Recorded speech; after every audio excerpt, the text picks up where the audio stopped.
Cool. Well, welcome everyone. I'm excited to be here with Amit Majumder, who is a self-professed equity nerd, but his official title is head of equity management at Qapita. Thanks for being here, Amit. Thanks, Charlie. Maybe I should change my title now that you mentioned it. I think the other one sounds better. You guys are pretty big, but, kind of once a startup, always a startup. And I think, fun titles can, they do a lot to describe personality. And I think it would be a fitting term. Certainly, if I had any equity questions and issues, I'd be more than happy to talk to somebody whose title was equity nerd. All right, I'll take it as one of the action items on the back of today's chat. But no, thanks There, for having me. It's always good to catch up. there you go. So I found it interesting in sort of going back through some of the things that you have talked about publicly Mm. about the framing of how founders think about equity and the position you take around it. A lot of people think about equity budgets as just comp and what percentage of the company should ultimately belong to employees. And I've seen you mention that's sort of an incomplete framing, and I'm curious to how you think about it and how you advise founders to think about their equity. No, for sure. I guess the way I like to think of it is, you know, with a concept of like a timeline or life cycle. Because as businesses grow, things change as well. And I think if you're early stage founder and building the business, I think your goal is not to, for the business to go out of business in a year or two. You want to stay for the long term and see how that progresses. So I think it's important to consider where equity evolves in growth stages, later stages, pre-IPO, and even public markets as well. That you could be the end goal. Compensation evolves. And I think equity compensation, the compensation part is quite key because you need to think holistically about like, what does it actually mean? So why do people even join the company, right? You start the entire like life cycle from recruiting people. Why would they want to come work for you? Because they believe the vision, you have a good team as well, but you also want to be compensated. And when you think about compensation early stage startups, right, there's a couple elements, right? And equity is usually a big part of it because early stage startups, you want to raise your pre-seed, you don't want to spend it all on salary immediately, right? You still have, you need resources to build that. So I think a lot of people and organizations should think about it holistically. There's a concept for those of you in the kind of HR or compensation benefits community called total reward. So when you think about HR professionals, look at compensation as part of the big picture. You have the salary, you have benefits, you have 401k, you have everything else to think about. The culture and everything comes into play. So I think it's important to kind of consider the big picture. And yeah, definitely, I'm sure we're going to talk about specific numbers and percentages and how to frame it. But I think it's important for every founder to ask themselves is what's important to you? What's important to your business? And your equity compensation framework should be a reflection of that. It should be the answer to that question. And in terms of like what's important to you, some people think about it as incentive. And they think about it in terms of a larger percentage is more incentive, but that feels like an overly simplistic view of it. And what else does the percentage or what else does the plan aim to do in terms of your relationship with employees? Yeah, no, I think that's a fair point, and I think that's a really good and easy way to figure out the allocations and grants and quantums early on. But I think it's important to think about all the things that will come into play. So those percentages are not going to be there forever because of dilution. So understanding that as a founder, what it means for your cap table, for your ownership, and helping explain to employees that. Because the last thing you want to do is like, hey, I'm going to give you 1% of the business. And then time passes by, you raise more capital, that 1% is no longer 1%. And maybe an employee who doesn't really fully understand it is the first time in a startup. They came from corporate. They're like, hey, like you screwed me over. That's not what I was promised. So I think setting it, and there's obviously a lot of good benchmarks to think how you should structure it a little bit. But where it ultimately evolves to is once again, your one-off grants when you first join are probably going to become a little bit more frequent. A lot of times equity is going to get tied more closely to your performance cycles, which could be annual. They don't have to be annual as well. And those concept of refresh grants become more common. Because when you think about it, it's like you want to join someone early on, help you build the business. And if they're really good, you want to retain them. But when you think about normal vesting cycles that may go over 4 years, if you receive one grant 3 years later, hey, most of it is already invested. Does that last bit of invested equity really retain me? Probably not. Right. So based on kind of our analysis, like 2.5 years seems to be the tipping point when that benefit of retention kind of disappears a little bit as well. So that's usually the first trigger for you to realize, hey, actually, equity is not a one-off exercise. You need to think about it from the long-term perspective as well. And how should that equity philosophy evolve over time? What are some of the other big mistakes you Mm, see when founders like first set up their employee equity budget? yeah. I mean, there's no like, it's a bit of a overused phrase, but no one size fits all. And typical consulting answer, like it all depends, right? But it truly does. When you think about the nature of how startups are built these days, it's fairly unlikely you're just going to have a domestic team. You're probably going to find good talent overseas. You're going to build a national team. And the rules that apply domestically in the US don't work everywhere else. Section 4A is a very famous one. I think a lot of people are familiar with ago when you get a valuation report done and you set a strike price. No one cares about 4A if you're outside of the US. If you're going to hire talent in Latin or Europe as well, there's going to be their own local requirements that come to play as well. So I think like you need to think about holistically, and that's why I keep coming back. It's like, what are you trying to achieve? What's the most important thing to you? And for some people, it's like, I want every single of my employee to become an owner in the business long term.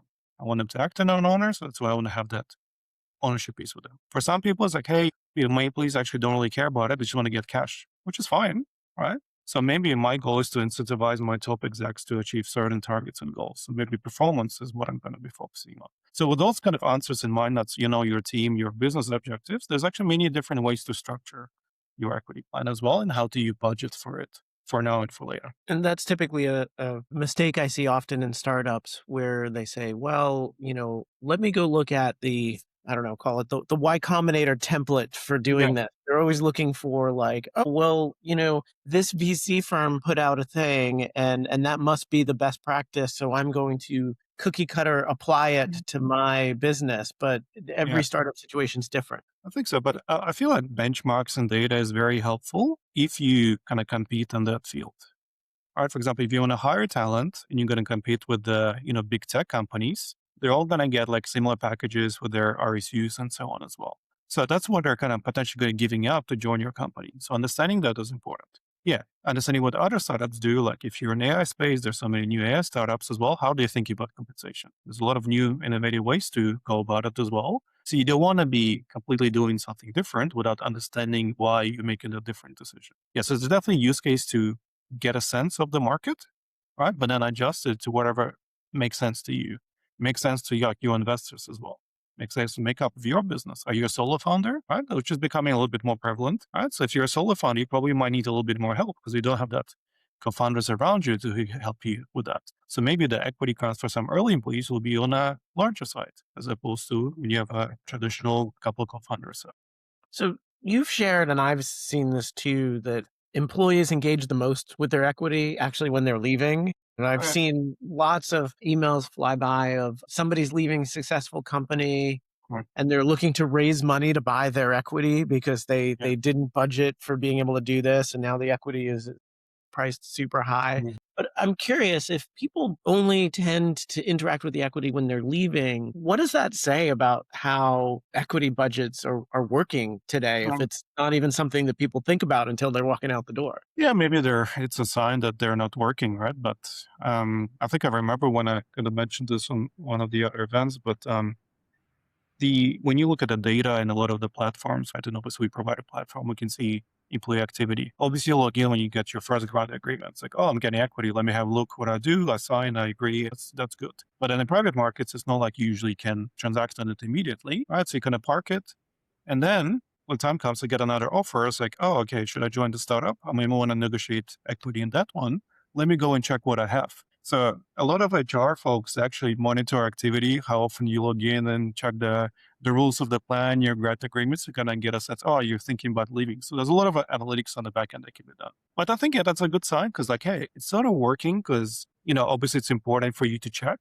So you want to understand where you're giving up. The worst thing you can do is people like, oh, I have a vesting tomorrow. I'm going to leave today and just forfeit everything. That's obviously, that kind of shows that you haven't educated employees enough. But it's a good thing that people interact. Obviously, you want them to interact a little bit better. And I think the ways that it's being done in private markets more is like increase the number of like tender offers. So no longer equity is something you have to wait for like, 10, 15 years until exit happens. There's IPO, you can actually cash out. There's a lot of great examples, in even in recent days, like announcements of various tender offers that are actually happening. So it actually kind of makes equity real. And I want to kind of give you this example in an investment philosophy, like traditional, when you look at the markets, company CEO sells their shares. Traditionally, it's like, oh, that's a red flag. Why would they sell their shares? Don't they believe their own company? Right? They know something, so they want to offload it, sell high, and then, retail investors get screwed over. So there's this kind of like traditional philosophy, but that's a bad thing. What we've kind of seeing is that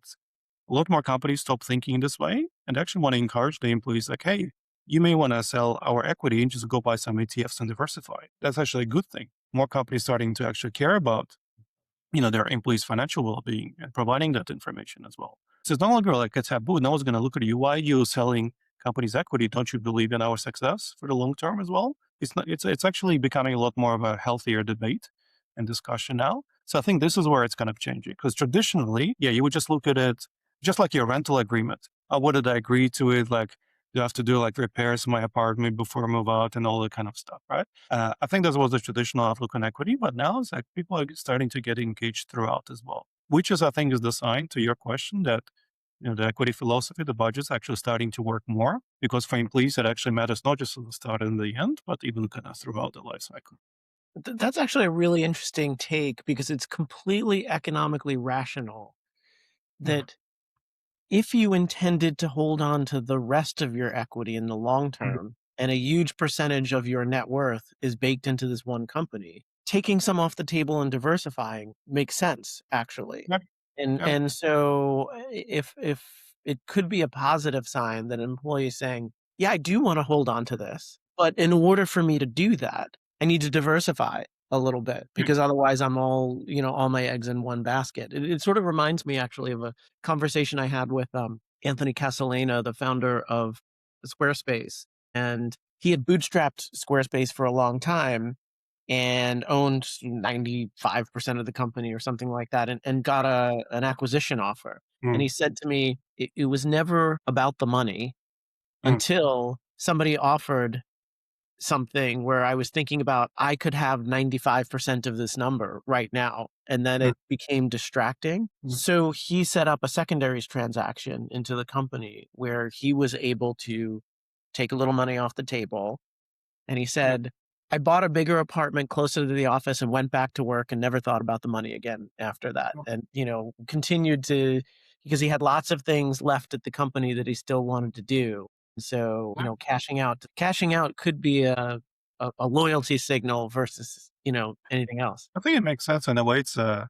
You can link it all to stress, which is counterintuitive. But when you have such a big concentration of all the good stuff and potentially bad stuff, you think about, yeah, there's upside, but from the other side, from wealth management perspective, think about risk exposure, right? If your salary is tied out to the company, if, 95% of your equity or upside is linked to that same company, yeah, it's all the same upside, but it's all the same risk factors. If something goes wrong, then not great news for you. So I think, yeah, taking some of that stress and risk factors away to diversify can actually make for a healthier balance when you think about, all your assets as part of the big portfolio.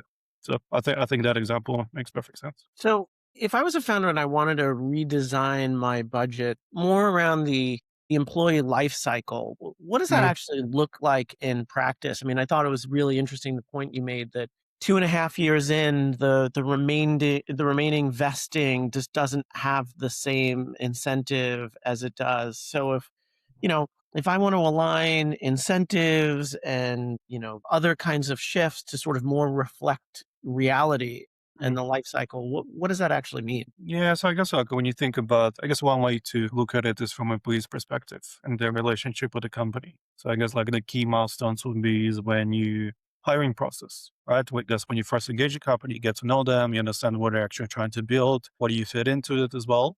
And this is like a good way to, talk about equity because you're going to do it as part of negotiation anyway, right? But it's also understand like what you're trying to do, how you're thinking about it as well, asking the right questions. That kind of helps establish that relationship and trust, right? The next milestone is when you join, when you receive that grant. And is there enough communication, explanation what it means, how does it work, and what's going to happen, when can you, exercise your options if you receive them, what the exit event looks like as well.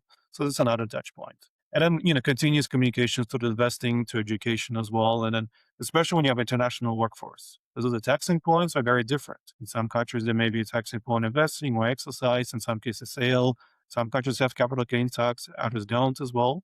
Right. So I think constant communication and being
And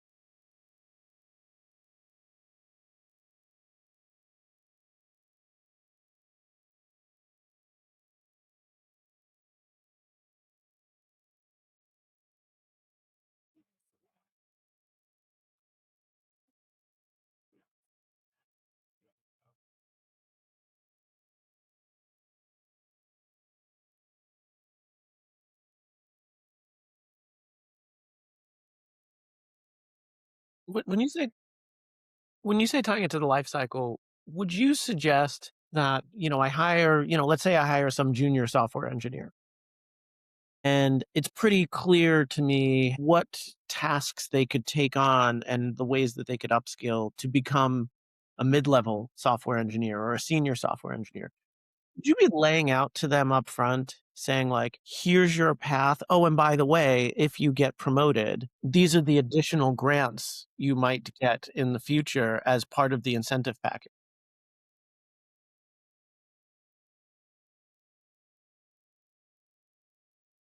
Right.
So we've seen some companies. In fact, recently I was watching Nand from Clay on the First Round podcast talk about how they do this equity granting and compensation as kind of a real time dynamic system. It's not something that only comes up in annual cycles. How should founders think about like building equity budgets that allow for these like off cycle raises, discretionary grants, and outside rewards for people who are really top performers and, outsized performance?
Is this coming out of a separate pool? Because if I set up all of my bands and my equity budget and all this sort of stuff, and I know how much of a pool that I have, like where are these discretionary offers coming from? Do I have a separate sort of discretionary budget that I sort of intend to grant separate from the regular bands?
So one question is sort of thinking about this, and I do want to cover in addition to what we've been talking about before I let you go, is founder equity and founder splits. It's it's very rare that every founder at the beginning of a company maintains the same role over time. Oftentimes you have your co-founding CTO who ultimately finds themselves one day managing a lot of people, and that's not really what they signed up for in the beginning, or founders who are great sort of serial starters. And there's all sorts of opinions out there about founder equity splits and never do 50-50 and all of this sort of stuff. And I'm curious from what you've seen in terms of how founder equity changes over time or becomes an issue. If I was starting a company right now and you think about equity a lot and see a lot of behavior, what kind of things should I consider when my co-founder and I are thinking about our initial equity split?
Yeah, for sure. It reminds me of I was in a conversation with Chris Fenster from Propeller yesterday, and he said that one of his career regrets is, and obviously he's built a successful firm, but that he never got the opportunity to work for a world class CFO, like somebody like even when he was put in charge of the financial stack of a company, he sort of felt like he missed out by not being able to have someone on top of him at at the corporate level to learn from. Right. And I think there are lots of instances where founders set up equity splits in such a way where it like only works out if this person never needs mentoring. It never needs to work for someone who is more experienced than them at the company. And I think like that's not always going to be the case. Like the founding CEO is going to have a lot to learn. The founding CTO is going to have a lot to learn. And, to recruit somebody with a ton of experience is going to require some upside.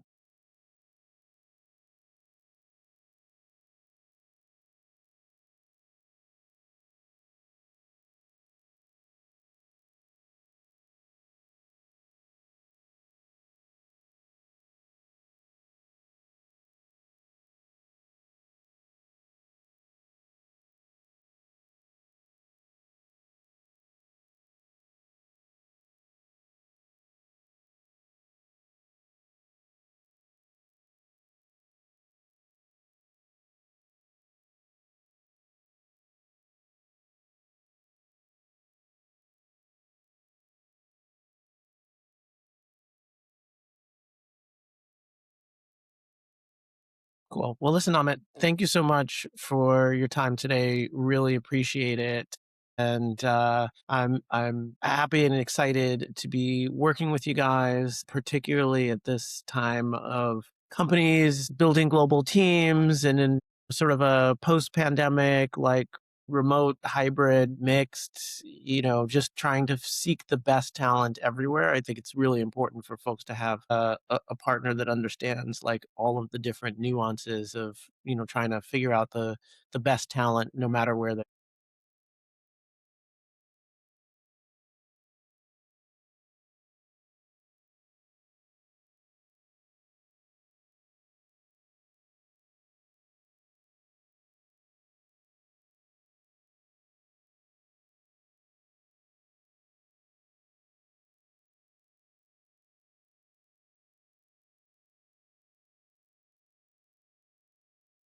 Awesome. Well, thank you so much for your time. Really appreciate it.